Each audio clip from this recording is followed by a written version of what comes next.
Wade Hebert has two friends, or had two friends. Their names are Kush-Chronic and Daisy Bell. And if you've played GTA 5, you've probably heard Wade mention them at least once. I was on the way to the gathering with Daisy Bell and Kush-Chronic. He talks about them the way someone talks about people they're waiting on any day now. They're coming. They said they'd be here, but they never show up. Not once, not in a cutscene, not in the background, not even a text message. Two named characters, people Wade clearly cares about, and the game just erases them. Today, we're gonna answer that. And the answer, if you follow the evidence, points directly at one person. It always points to Trevor.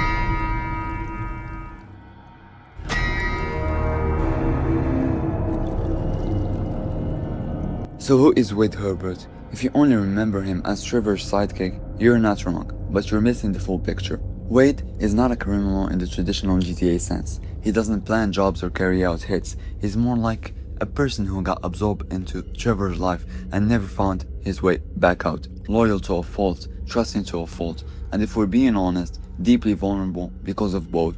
Now, before the events of GTA 5 even start, Wade had a world. Small, sure, but it was his. That world included Kush-Chronic and Daisy Bell. Kush-Chronic, even the name tells you something. Low level, laid back, the kind of guy who probably knew Wade from before things got weird. Daisy Bell, a woman connected to Wade's life, someone from his actual past, not Trevor's version of it. Here's the setup that matters. At some point, Trevor sends Wade on a mission to look for Michael. Wade? What are you still doing here? You said... I said go find a fucking ghost in Los Santos, alright? You looking for motivation? That's the story reason for Wade being in Los Santos. But while that's happening, Kush and Daisy are supposedly making their way to Sandy Shores. Wade's been told they're coming. He's been counting on it. And this is where you have to understand something about Trevor Philips. Trevor doesn't just dominate people with violence, though he absolutely does that too. He dominates people by controlling what they know, what they believe, what they're waiting for. Wade is waiting for his friends. Trevor knows exactly where they are.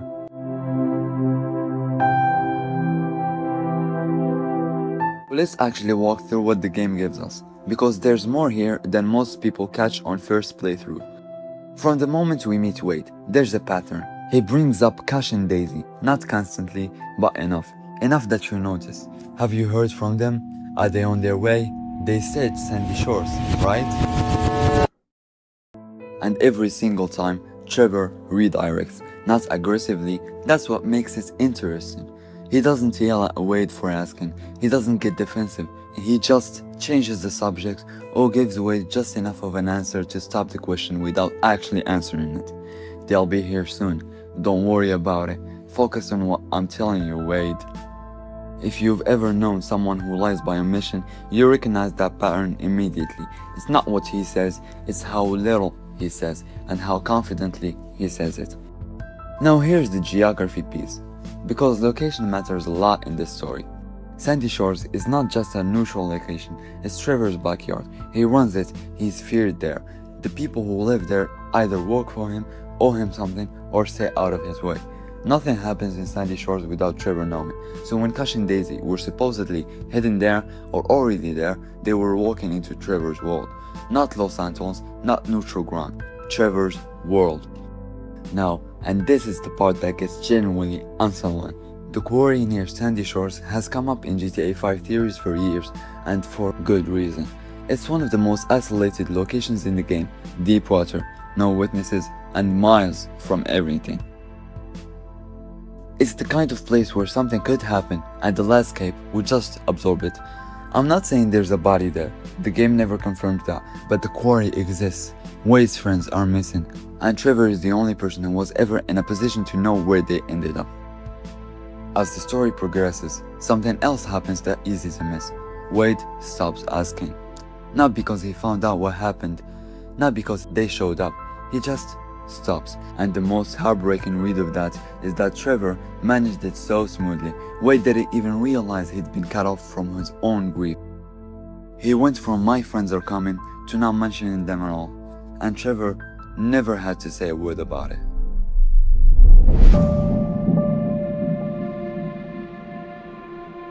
This is where most people land, and honestly, it's the most psychologically constant read. Think about what Kush and Daisy represent to Trevor's situation with Wade. They're people who knew Wade before, people with their own history with him, their own connection. If they were around, might remind Wade that he had a life outside of Trevor's orbit. Look at how Trevor treats every relationship around him throughout the game.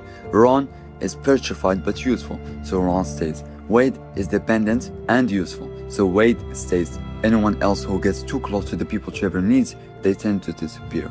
Kush and Daisy had no value to Trevor. They were loose ends with emotional claims on someone he controlled. That's not a situation Trevor leaves open. The quarry, the Alamo Sea, the deserts itself.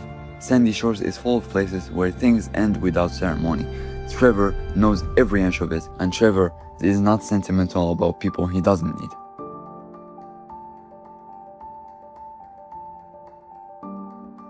The second theory is softer, but if anything, it might be more disturbing. What if Trevor didn't kill them? What if he just made it extremely clear that contacting Wade again would be a very bad idea? Trevor doesn't need violence to destroy something. A conversation with Trevor, when he's decided you're a problem, is enough to reshape your entire life. People who've crossed Trevor or gotten in his way don't usually stick around to explain why they left. So under this theory, Kush and Daisy are out there. They just never contacted Wade again, never explained, never reached out. And Wade, trusting, patient Wade, interpreted the silence as delay, not design. He was still waiting, still saying, any day now, not knowing that Trevor had already closed that door from the outside.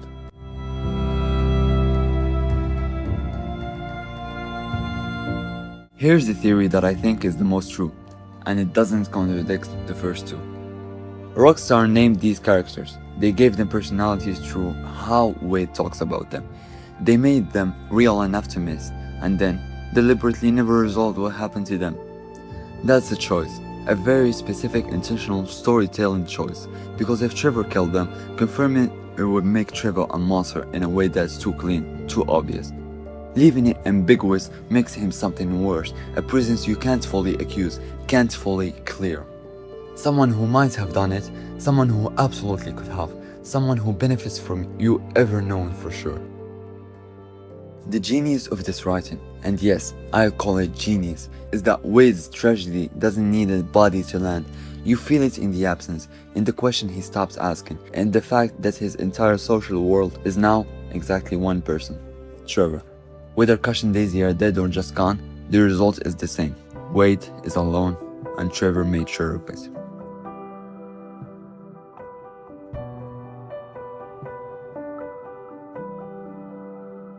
So did Trevor kill Wade's friends? Here's where I land. Yes, almost certainly yes. Not because there's a cutscene that proves it, not because the game explicitly says so, but because every single piece of evidence, the dialogue, the geography, Trevor's psychology, Wade's gradual silence, all points to the same direction.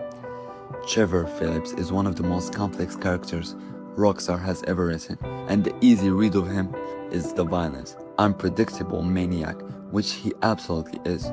Remember when he killed Johnny Klebitz? That was absolutely monstrous. But it says something. It says that Trevor isn't human. He isn't someone that cares about humanity. But this is just scratching the surface. Trevor is a man who builds cages around people and calls it loyalty. Wade doesn't know he's in this cage. That's the whole tragedy. He thinks he has a friend. He thinks he has a home. He's just a man waiting for two people who are never coming. And the one person who knows why is the same person who took everything else from him.